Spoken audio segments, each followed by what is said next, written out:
Tidak ada suatu perjalanan tanpa halangan. Demikian juga dengan perjalanan Rumah Belas Kasih. Banyak sekali halangan-halangan yang harus dilewati. Selain yang sudah saya ceritakan dalam cerita terdahulu, ada halangan-halangan lain yang kiranya tidak boleh tidak saya ceritakan dalam video YouTube ini. Banyak sekali yang menggoda atau menarik saya untuk tidak melanjutkan pembangunan Rumah Belas Kasih. Bahkan ada yang melarang saya untuk meneruskan pembangunan tersebut. Dan yang mengatakan ini bukan orang sembarangan. Saya sendiri waktu itu merasa sangat sedih karena yang dikatakan itu sungguh-sungguh tidak enak didengar oleh telinga. Selain itu ada beberapa orang yang rupanya sudah merintis mendirikan biara-biara baru dan mereka meminta saya untuk langsung jadi pemimpin di biara yang sudah mereka buat. Tawaran mereka sangat menarik.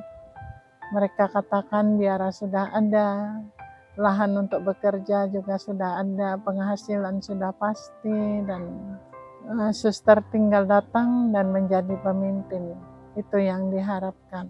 Jadi bahkan ada yang sampai menunjukkan surat dari uskup yang dimana di dalam surat tersebut dinyatakan bahwa kongregasi baru yang dia rintis sudah diizinkan oleh uskup.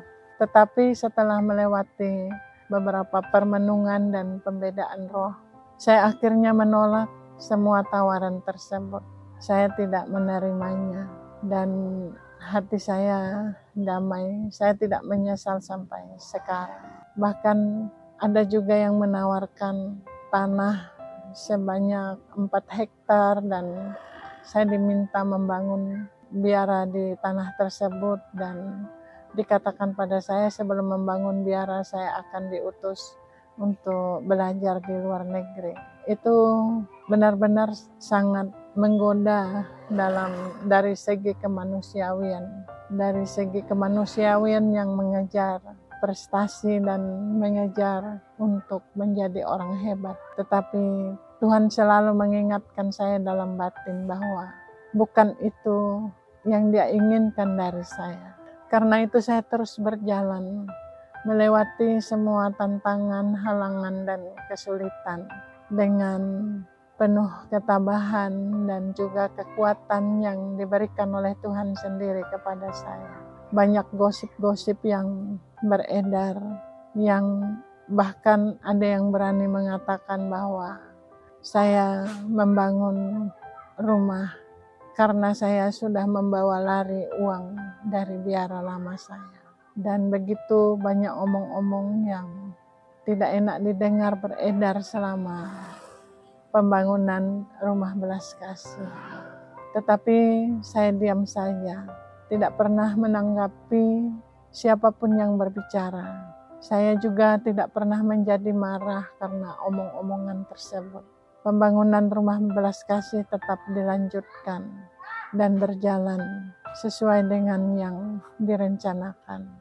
Semua biaya pembangunan berasal dari NGO Karmel, dan memang dana diminta untuk pembangunan Rumah Belas Kasih di Kuburaya Pontianak ini. Tibalah harinya, hari yang ditunggu-tunggu. Rumah Belas Kasih sudah selesai dibangun dan saya sudah bisa pindah di Rumah Belas Kasih. Tetapi teman saya, Romo Haryawan Aji, keberatan saya pindah di rumah itu terlalu cepat karena jendela-jendela belum ada teralis. Menurut beliau dari segi keamanan kurang menjamin. Saya disuruh menunggu sampai teralis sudah dipasang. Mengingat Rumah Belas Kasih pada waktu itu dibangun di tempat yang lumayan sepi, jauh dari orang-orang atau tetangga-tetangga, dan di sekeliling rumah belum ada pagar atau apapun, sehingga gampang sekali kalau ada orang bermaksud jahat untuk masuk ke dalam rumah. tersebut. Tetapi saya bersikeras untuk pindah walaupun belum ada teralis. Saya yakin Tuhan akan melindungi, dan saya pindah pada tanggal 28 Januari di rumah yang baru tersebut. Belum ada apa-apa, semuanya masih kosong, dan saya tinggal di situ. Saya sama sekali tidak merasakan ketakutan, meskipun sunyi, meskipun jauh dari tetangga-tetangga. Saya tidak merasakan suasana yang menakutkan. Bahkan hati saya merasa sangat damai dan dipenuhi dengan sukacita.